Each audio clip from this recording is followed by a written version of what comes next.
Good morning children. आज हम 8th class की इंग्लिश की हमारी जो बुक है हनी ड्यू, उसका 3rd चैप्टर है ग्लिम्पसेस ऑफ द पास्ट। आज हम ये पार्ट पढ़ेंगे। ग्लिम्पसेस होती है झलकियाँ और पास्ट का अर्थ होता है अतीत या इतिहास। यानी आज हम अतीत की झलकियाँ, ये एक हमारा लेसन है। आज हम ये लेसन पढ़ेंगे।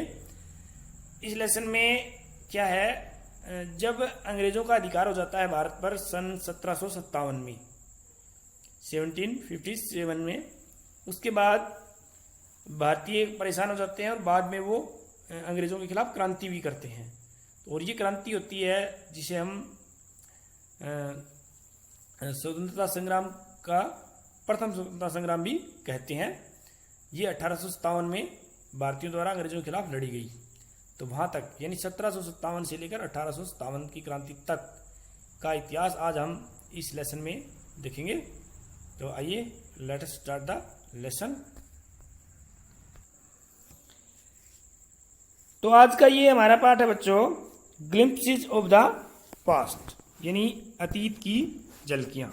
इसमें एक है बिफोर यू रीड, कि आप पढ़ें उससे पहले। इसमें क्या लिखा हुआ है देखिए आप, ये क्या बता रहा है। ये कहता है कि here are some pictorial glimpses of history of our country from 1757 to 1857। ये कह रहा है कि यहाँ पर कुछ हमारे जो इतिहास है 1757 से लेकर 1857, वहाँ की इतिहास की कुछ झलकियाँ जो पिक्चर में दिखाई गई है आपको। These pictures and speech bubbles, यानी ये तस्वीरें और स्पीच बबल जो होते हैं, जो पिक्चर में जो कुछ बोली हुई बात दिखाई जाती है उसे स्पीच बबल बोलते हैं। Will help clarify your understanding, कि आपकी समझ को क्लियर करेंगे ये ऑफ द कंडीशंस, कि उन स्थितियों के बारे में that led to the event known as the first war of independence in 1857, जिसे हम आज़ादी की प्रथम लड़ाई या आज़ादी की जो पहला वार या युद्ध जिसे हम बोलते हैं 1857 में जो भारतीयों के द्वारा लड़ा गया, उसको आप अच्छी तरीके से समझेंगे। तो आज हम इस पिक्चर के द्वारा इस पार्ट को हम देखेंगे। तो यहाँ सबसे पहले आपको एक पिक्चर दिखाई गई है जिसमें हमारे प्रथम प्रधानमंत्री नेहरू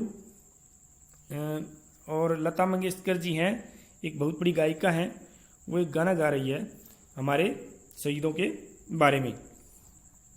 तो यहाँ लिखा हुआ है the martyrs at a function in Delhi.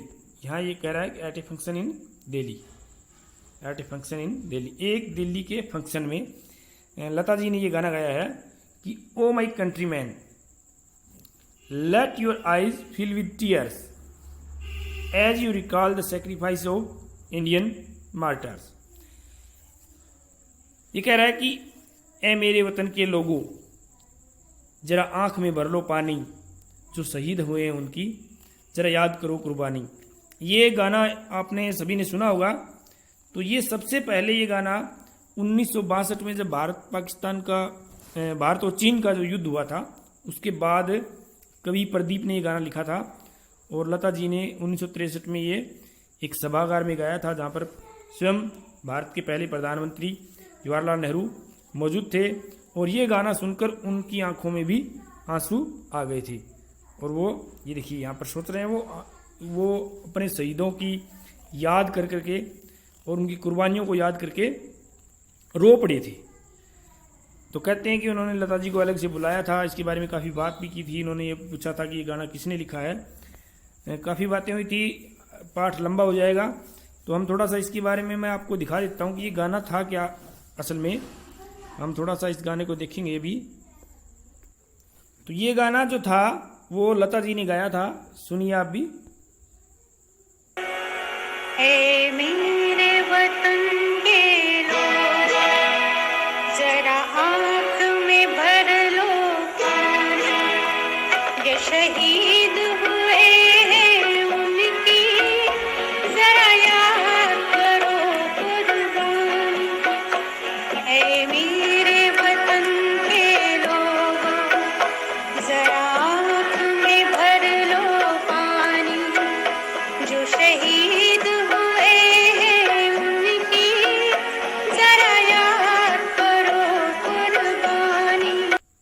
ये गाना आपने सुना, हमारे प्रधानमंत्री जवाहरलाल जी ने भी सुना था, शहीदों की याद। आज हम इसी पाठ को हम पढ़ेंगे कि हमारे शहीदों ने किस प्रकार हमें आज़ादी दिलाई। सबसे पहले हम देखेंगे कि जो ब्रिटिश ईस्ट इंडिया कंपनी थी उसने भारत पर जीत हासिल कैसे की। ये देखिए यहाँ पहला ये दिखाएगा यहाँ पर कि उन्होंने जीत हासिल कैसे की।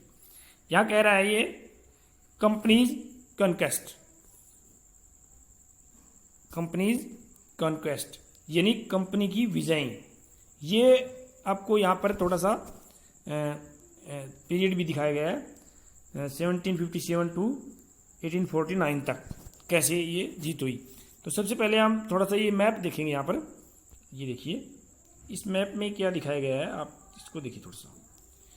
ये कह रहा है कि with the superior weapons the British East India company was extending his power 18th century India.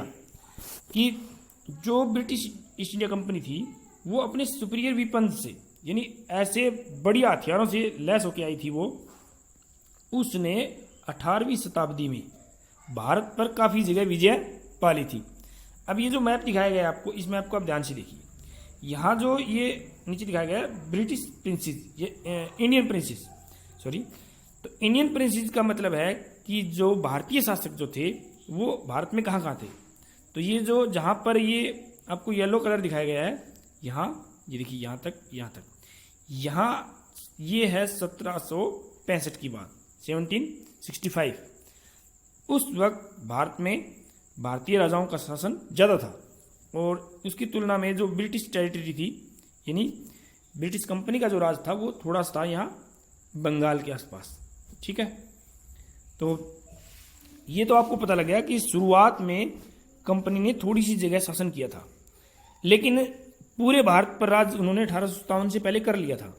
तो वो देखते हैं कैसे किया उन्होंने। तो यहाँ क्या होता है कि जो भारतीय राजा जो थे वो आपस में लड़ रहे थे। यहाँ देखिए कि इंडियन प्रिंसेस वर शॉर्ट साइटेड यानी वो दूरदर्शी नहीं थे। यहाँ इंडियन प्रिंसेस का मतलब है कि भारतीय शासक या जो राजा जो थे वो ये एक शासक दूसरे शासक से लड़ते रहते थे। यहाँ ये कह रहा है, ये देखिए आप, ये कह रहा है कि द अपस्टार्ट राजाबा यानी कि वो उदंड राजा या एक किसी राजा के बारे में कह रहा है, ये राजा दूसरे राजा के बारे में कि वो उदंड राजा दूसरा। अपस्टार्ट का मतलब होता है उदंड या जिसने कोई ऐसा काम गलत किया हो, वो उदंड राजा भी उसकी इतनी हिम्मत हो गई। ये कह रहा है कॉल द ब्रिटिश मर्चेंट्स कि इंग्लिश मर्चेंट्स कि अंग्रेज व्यापारियों को बुलाओ, they will help me to defeat him. Defeat होता है हराना, कि वे मुझे उसे हराने में सहायता करेंगे। यानी वो दूसरों को हराने में लगे रहते थे राजा एक दूसरे को। यहाँ नीचे कुछ बातें और भी लिखी हुई है कि और उनकी लड़ाइयों के कारण द पीपल, यहाँ मतलब है जनता, कि जनता जो थी had no peace due to such constant fights. इस प्रकार की लड़ाइयों से जनता में अशांति थी, यानी हैड नो पीस, शांति नहीं थी, जनता परेशान थी। अब क्या होता है, ये कंपनी वालों का फायदा हुआ इसमें। उन्होंने क्या किया कि ये कह रहा है कि द राइवलरीज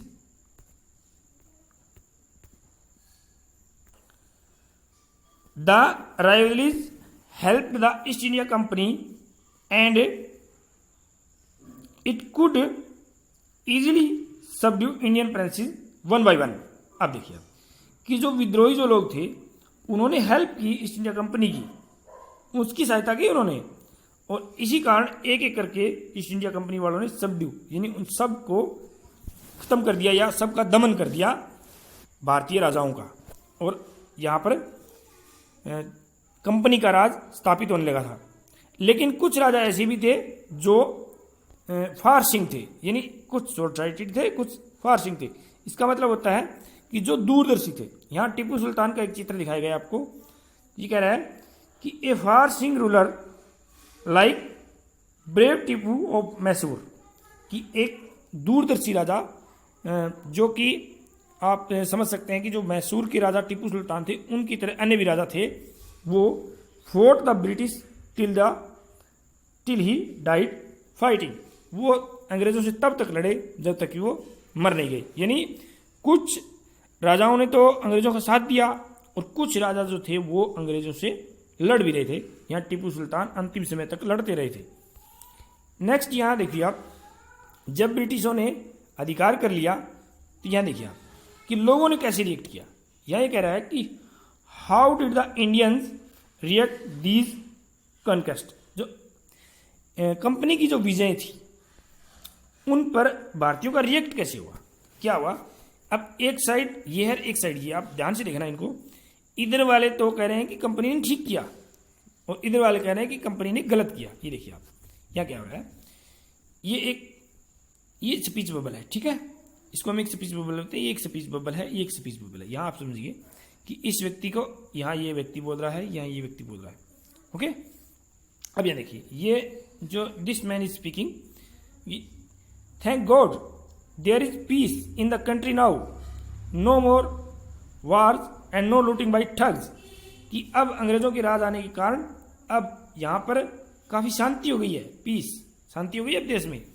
अब यहाँ पर कोई लूट और ठगी की प्रथा अब नहीं रही है। यानी जो देशी राजा जो थे वो लूटते थे या फिर ठगों की कोई प्रथा थी वो ख़त्म कर दी अंग्रेजों ने। अब नेक्स्ट ये कह रहा है, it is God who sent the British, कि भगवान का भला हो कि जिन्होंने इन अंग्रेजों को भेजा है और हमें इतना फ़ायदा हुआ है। अब ये कह रहा है, our destiny is linked with them, कि हमारा भाग्य भी उनके साथ जुड़ा हुआ है, इसलिए वो आए हैं।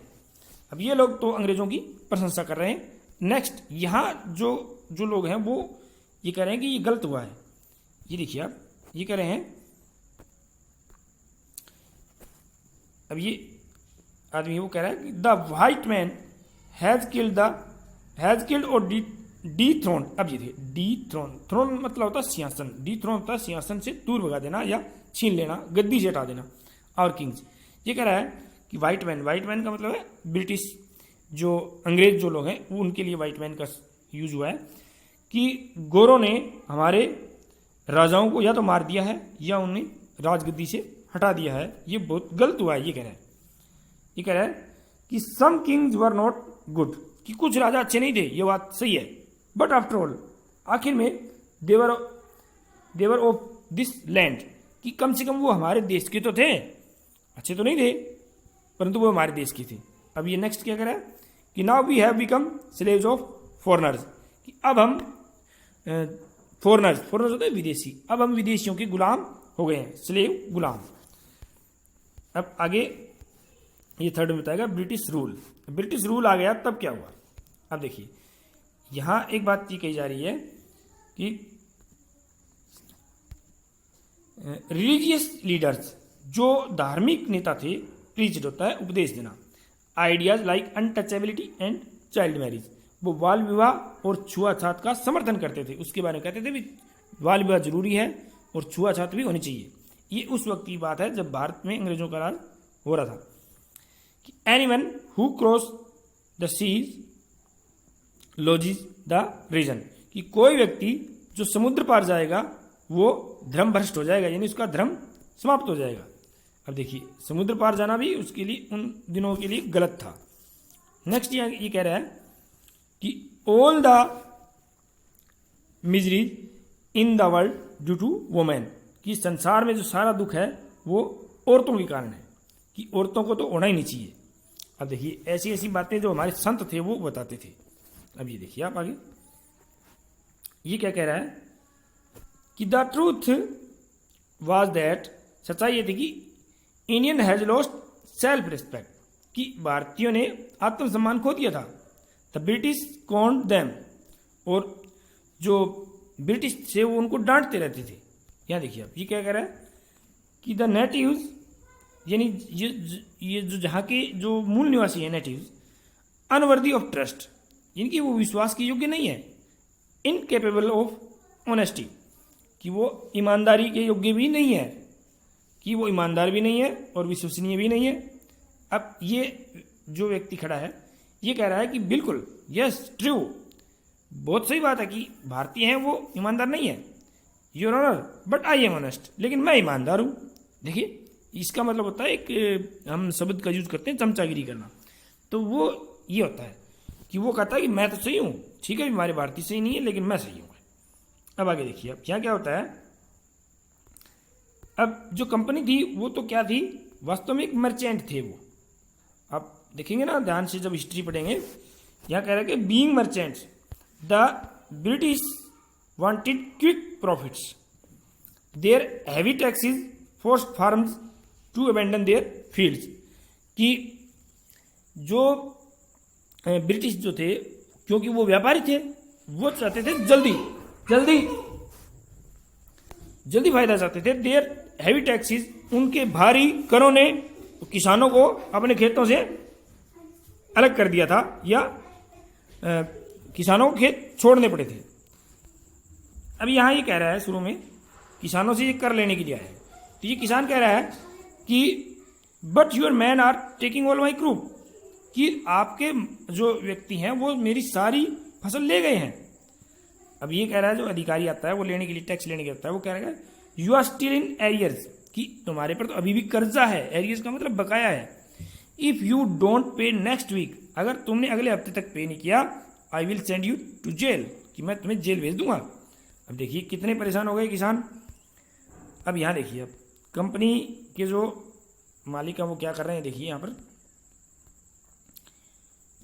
ये कह रहा है कि still the British invented other method which give them more profit. अब ब्रिटिशों ने अन्य मेथड भी खोज लिए, अन्य तरीके खोज लिए थे जिससे उनको फायदा हो। यहाँ देखिए क्या कह रहा है कि the good manufactured in England, the goods, goods का मतलब होता है सामान, जो इंग्लैंड में बना है, should not have any import duty when boat into India.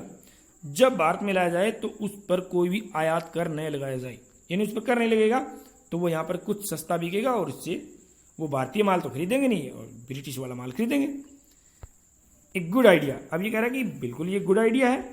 अब ये कह रहा है the East India company's laws begin to cripple Indian industries, कि जो भारतीय ईस्ट इंडिया कंपनी के जो नियम थे उन्होंने भारतीय जो उद्योग थे उनको नष्ट करना शुरू कर दिया। क्रिपल होता है रोंदना या नष्ट करना। अब ये देखिए यहाँ एक दिखाया गया है कि inevitably famine followed between 1822 and 1836 15 lakh Indian died of starvation, कि 15 लाख लोग भूख से मारे गए थे। अब नीचे एक व्यक्ति जिसकी रोजगार छीन गया है वो कह रहा है कि the British policies ruined the expert artisans and their business. जो अनुभवी कलाकार थे, महारत हासिल किए हुए कलाकार थे, उनका भी बिजनेस ब्रिटिश नीतियों के कारण खराब हो गया या खत्म हो गया।